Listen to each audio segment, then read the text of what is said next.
Good morning and welcome back to Dylan Pickup's blog.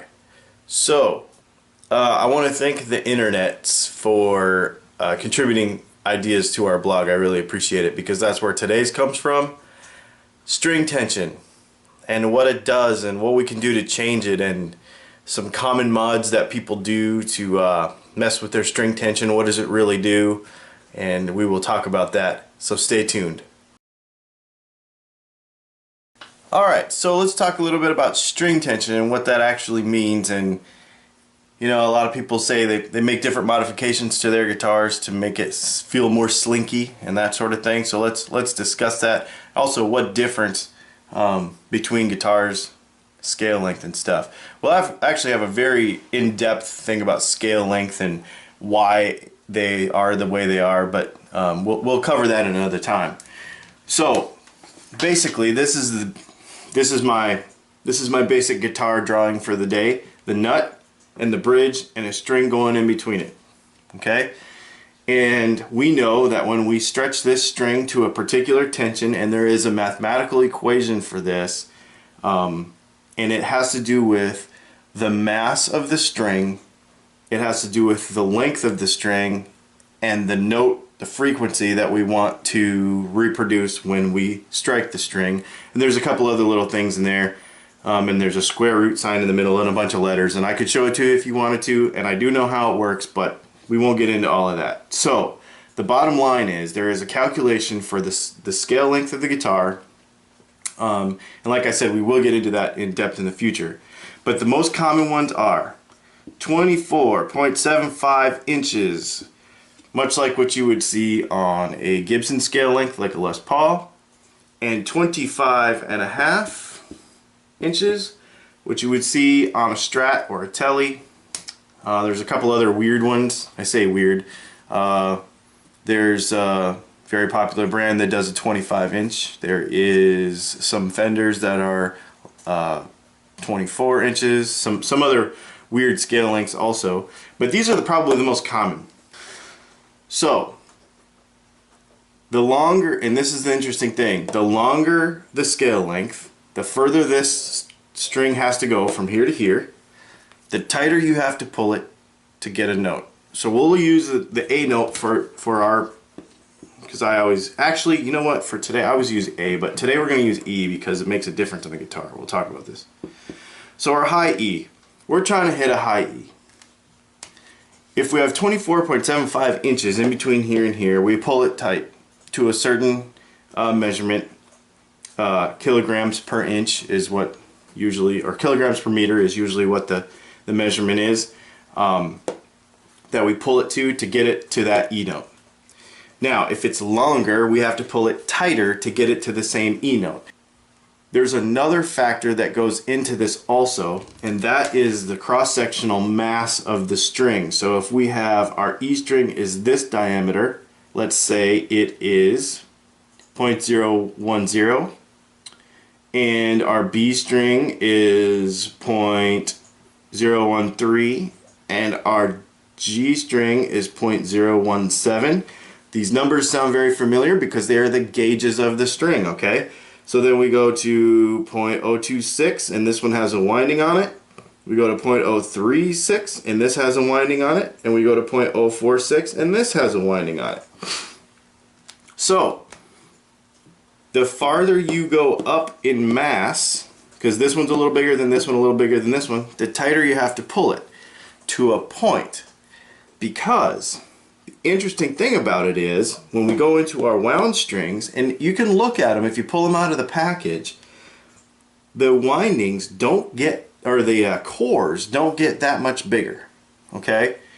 And when you look at a wound string, that core is in there, and then it's wound around it like this.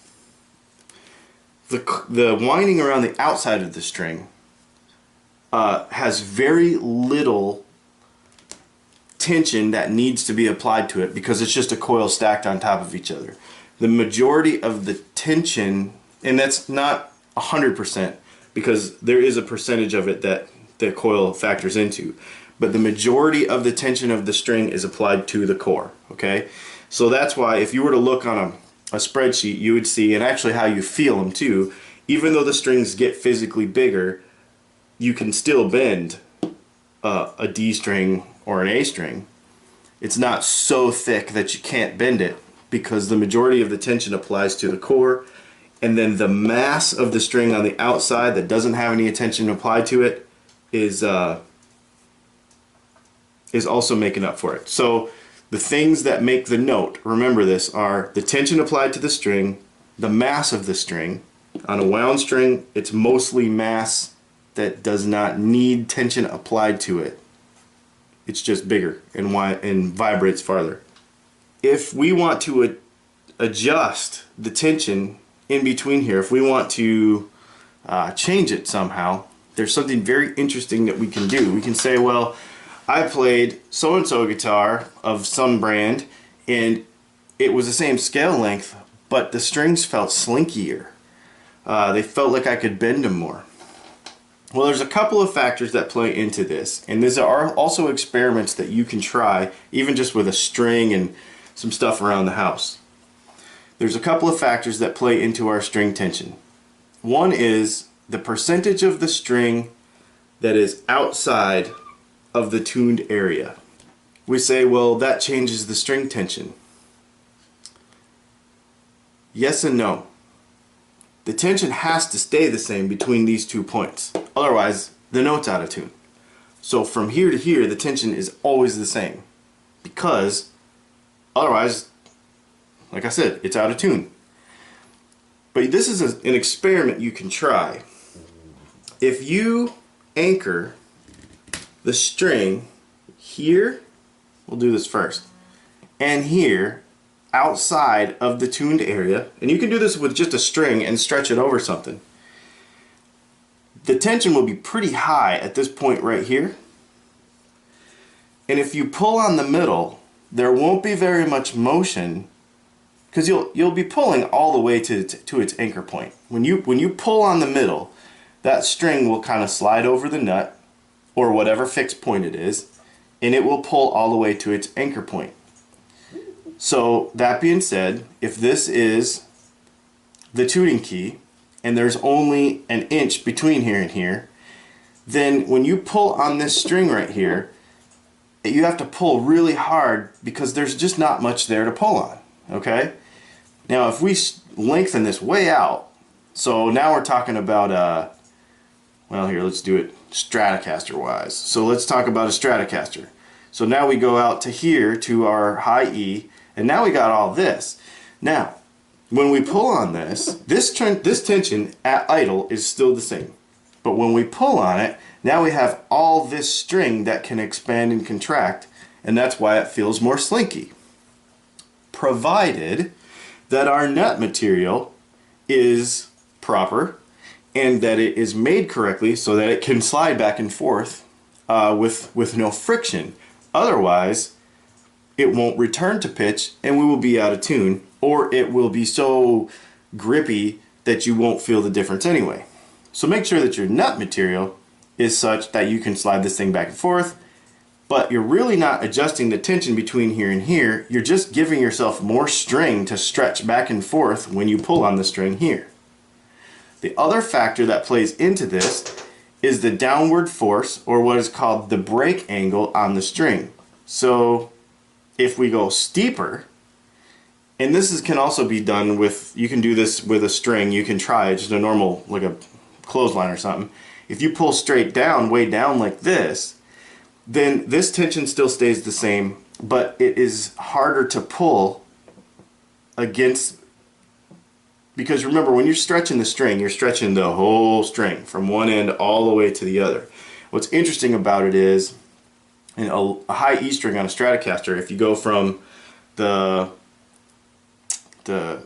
tuning key all the way through to the tremolo, there's about 30% of the string that is outside of the tuning area. That's a lot. So what that means is, when you stretch this string, you're stretching from here all the way to here through the bridge to the end of the string. There's so many friction points on this end that you probably won't feel it that much, but on this end, when you go all the way out to that high E tuning peg, you can feel that whole string will stretch back and forth. Okay? And if you steepen this angle, so if you go to like a, oh, what's a guitar with a real steep head angle? Kramer Beretta, something like that. Then you can go, then this string tension from here to here gets higher because it's pulling down harder on the nut. Okay? Now, you take a Kramer Beretta and you put a Lockheed nut on it right here. Now you've completely undone everything, because now this is, you can't stretch from here to here because it's locked right here, and now you have a higher string tension again. Okay? So that is also why when you play something with a Floyd Rose, it's not as slinky as a Stratocaster with a tremolo. Okay? Because you have locked out that area that can stretch back and forth when you bend the string. Alright, we're going to talk about something really super controversial here, but I'm going to explain it to you. We're going to talk about top wrapping the Les Paul. So, we have a string and it goes out to its tuning peg, and actually on a Les Paul it's not going to go that far because it's right there. Then it comes over here, and then here is our tune-o-matic bridge. Here is our stop bar. And this is sitting up off the body like this. We're going to try to make this a little bit. So here's our stop bar. In the normal position, let's say it's sitting up about this high. And something like that, right? And the strings come through here and they go up to the bridge like this. And people say, well, when I top wrap it, or when I go backwards and come around the top of the bridge and go up like this, it feels slinkier because I'm changing my string tension. Remember that your string tension between here and here is not changing, but you're doing a couple of things that we just talked about. You are, well, let me get to that in a minute. You are doing two things that we just talked about over here. First of all, you're changing the break angle from the bridge to the stop bar tailpiece, because now it's on top of here and it's not as steep. So now you have lessened right here the downward force on the bridge, okay, on the saddles. The other thing you've done is you have lengthened the distance between here and here, because now really the string goes all the way around this and all the way over here, except instead of from the ball end, which is right here, to here to here. So you've probably added what? I've never actually measured it actually, but you've probably added at least an inch, maybe a little bit more to the string, maybe a little bit more to the string length behind the bridge. And we just discussed that the higher percentage of string outside of the tuned area is going to give you a perceived tension difference, because you can now stretch that string when you bend it. You can stretch that string not just from here to here, well actually not just from here to here, but from here to all the way around here, and this whole string moves when you stretch it. You're not changing the overall tension of your note, otherwise you'd be out of tune. Some people say, well, I tried it and it didn't really make that much difference for me. It's probably because you're only adding about an inch right here. And you're also adding it on a very high friction area, okay? Down here, when you add an inch down here, you don't add any friction to it because it's just the nut and it's longer, right? So if we were to move this tuning peg down here, it just got longer and that whole thing can stretch.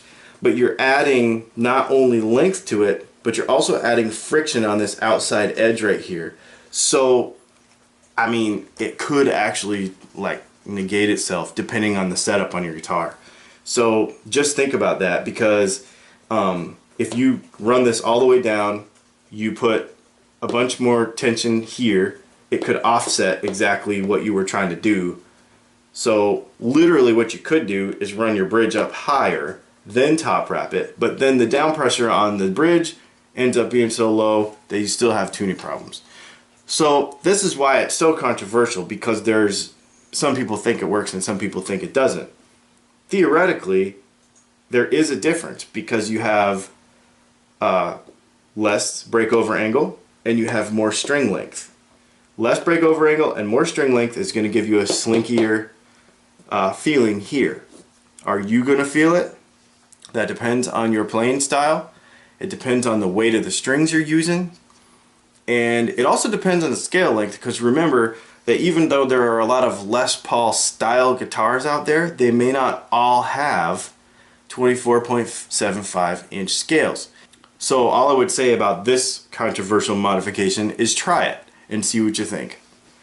On top of that, always on every guitar, make sure that you have a nut and a bridge that slide really good if you do a lot of bends, because otherwise it won't return to pitch.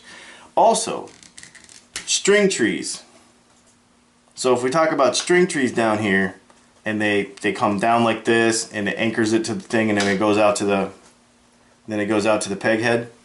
That is also going to raise your tension on your higher strings on a Fender, because you're adding to this break angle and you're adding a friction point. Okay, so that is going to raise your string tension. The way to compensate for that is to have staggered peg heads, so that, you know, your string angle gradually goes down, graduated peg head posts, so that your string angle goes down and you don't have to have that extra thing on there. And that's another very controversial thing, because a lot of people will be like, well, it doesn't make that much difference, but it does add string tension to your top two strings when you use them, and it also, or whatever strings you use with them, and it also adds friction on your nut. If you have a tremolo and you have those, and you're having tuning problems, I'm just saying that could be one way to fix it. So, that's what we got. String tension, and some myths and some mods and stuff you should try. I'm not saying that I like this or don't like this, or that I like string, well, I'm going to tell you I don't like string trees. I use graduated peg head posts and I love them. But try this stuff, man. That's all you can do, is try it for yourself, because your playing style and your guitar setup and your string weight, because remember, string weight all plays into this too, makes a big difference. And the only way to do it is to try it, and don't be afraid to experiment with it. If you want to know any other stuff about string tension or anything else, or if you have an idea for our blog, please let us know. My name is Dylan. This has been Dylan Pickups Blog, and we will see you next time.